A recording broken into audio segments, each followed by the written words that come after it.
Hello guys, আসসালামু আলাইকুম। সবাই কেমন আছেন? আশা করি সবাই ভালো আছেন। আমি আপনাদের দোয়া আলহামদুলিল্লাহ ভালো আছি। তো চলে আসলাম আপনাদেরকে নিয়ে আজকে নতুন এক ভিডিওতে। যদিও ভিডিওটা অনেকদিন আগের করা, সময়ের কাজের ব্যবস্থার কারণে ভিডিওটা আপনাদের সাথে শেয়ার করা হলো না। এটা হচ্ছে আলু টিলা, যার অবস্থান হচ্ছে খাগড়াছড়িতে। এটা আমাদের ফেনী থেকে প্রায় 108 কিলোমিটার দূরত্ব। যাওয়ার পথে প্রায় 3 ঘন্টা সময় লাগে। তো আমরা বাইকে করে চলে আসলাম 3 জন বন্ধুকে নিয়ে। আজকে দেখাবো আপনাদেরকে ঘুরে ঘুরে আলুটিলা পর্যটন কেন্দ্র। যদিও এটা নতুন ভাবে নির্মাণ করা হয়, অনেক কিছু সংযোগ করা হয়েছে এখানে। ঝুলন্ত ব্রিজ, বসার জায়গা, গানের স্পোর্টস, অনেক কিছু। এখানে আরো একটা গুহা আছে। তো ইনশাল্লাহ চলেন কথা না বাড়িয়ে আপনাদেরকে ঘুরে ঘুরে দেখানোর চেষ্টা করি। তার আগে বলে নিচ্ছি, আমার ভিডিও গুলো যারা দেখেন, যাদের কাছে ভালো লাগে লাইক কমেন্ট শেয়ার করবেন। আর যারা আমার ফেসবুক পেজটা এখনো ফলো দেন নাই, ফলো দিয়ে পাশে থাকবেন ইনশাল্লাহ। এই হচ্ছে ঝুলন্ত ব্রিজ। এর আগেও কয়েকবার আমি এখানে আসা হয়েছে, তখন এই ব্রিজ গুলার কাজ চলতেছিল। এ পর্যন্ত আমার 3-4 বার যাওয়া হয়েছে। তো খুবই সুন্দর লাগলো দেখতে ব্রিজ গুলা। জায়গাটাও খুব সুন্দর। আলোটিলা পার্কে প্রবেশ পথে 40 টাকা করে জনপ্রতি টিকেটের ফি নেওয়া হয়, যদিও এটা তেমনটা বেশি না।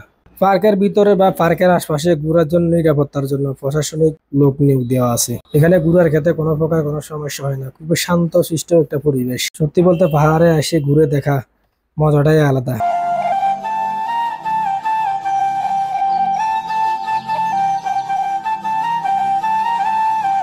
এখানে আসলে আপনার মন অনেক শান্ত হয়ে যাবে। যতই দুঃখ কষ্ট থাকুক, ক্লান্তি দূর করার জন্য যেন একটা সুন্দর জায়গা। এই পাশে দেখতে পাচ্ছেন খুব সুন্দর একটা জায়গা। এখানে মানুষজন দাঁড়ায় ছবি তোলে। এখানে আসার পর হঠাৎ করে একটা ফাঁকি এসে ধরা দিল। ফাঁকিটা সম্ভবত গ্লাসের সাথে বাড়ি খেলো। পরে এটা হাতে নিলাম, খুব সুন্দর। আমার মনে হয় এটা হামিং বার্ড। কেউ চিনে থাকলে বলবেন এটা কি। প্রচন্ড ব্যথা পাইছে পাখি। অনেকক্ষণ হাতে নিয়ে রাখলাম পাখিটা, দেখি এটা যায় কিনা। দেখতেছি না, পাখিটা এখনো হাতের মধ্যে আছে। মনে হয় যেন স্বাগত জানানোর জন্য পাখিটা এসে আমাদের হাতে ধরা দিয়েছে। পাখিটাকে হাতে নিয়ে অনেকক্ষণ চেষ্টা করলাম পাখিটাকে সুস্থ করার জন্য, কিন্তু পাখিটা দুর্বল হয়ে আছে। পরে ভাবলাম না, ওকে হাতে খুবই সুন্দর দেখা। সত্যি বলতে অসাধারণ। পাহাড়ে আসলে মন দিল অনেক ভালো হয়ে যায়, অনেক সুন্দর লাগে। চাইলে আপনারাও আসতে পারেন, পরিবার পরিজন নিয়ে এখানে ঘুরে আসতে পারেন। অনেক দূর দূরান্ত থেকে এখানে মানুষজন ঘুরতে আসে। এখান থেকে দাঁড়িয়ে খাগড়াছড়ি বাজারটা উপভোগ করা যায়। রোদের কারণে হয়তো আপনারা পরিষ্কার দেখতে পারতেছেন।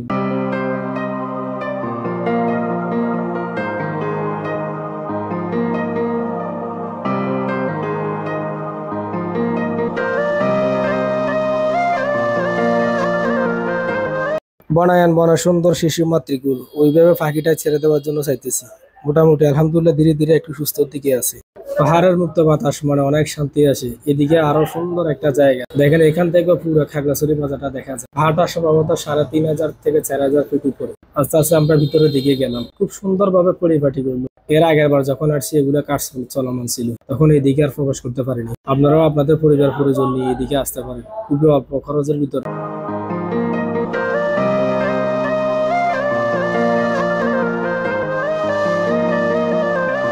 ফেনী থেকে অল্প খরচের ভিতরে এই জায়গাটি যাওয়া যায়। আমার কাছে খুবই ভালো লাগলো। আপনাদের কি কার কাছে কেমন লাগলো দয়া করে কমেন্ট বক্সে জানাবেন। বাচ্চাদের বসার দোলনাও আছে।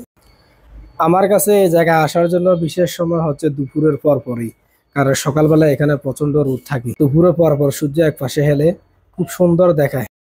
আমার কাছে সত্যি বলতে অনেক ভালো লাগছে। যতক্ষণ ছিলাম ততক্ষণ খুবই ভালো লাগছে। পাহাড়ি বাতাস, পাহাড়ি গাছপালা দিয়ে মুক্ত অক্সিজেন নেওয়া যায় সেখানে।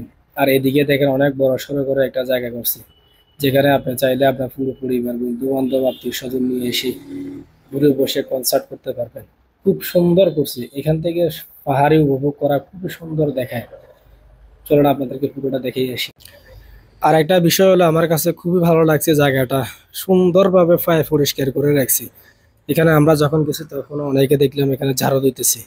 সুন্দর পরিপাটি জায়গা দেখতে এমনিতেই ভালো লাগে, মনে হয় যেন দেশের কোথাও বাইরে আছে। আমাদের অবস্থান ছিল এখানকার সকালবেলা রোদের কারণে এখানে পর্যটকদের কম দেখা যায়। এই জন্য আমি বলি সবাই যদি আসেন দুপুরে পর পরে আসেন। এখান থেকে নিচের দিকে তাকাইলে খাগড়াছড়ি পুরো শহরটা দেখা যায়। তো বন্ধুরা, আজ এ পর্যন্ত। সবাই ভালো থাকেন, সুস্থ থাকেন। যদি ভিডিওটা ভালো লাগে লাইক কমেন্ট শেয়ার করে দিবেন। দেখা হবে আগামীতে অন্য কোনো ভিডিওতে।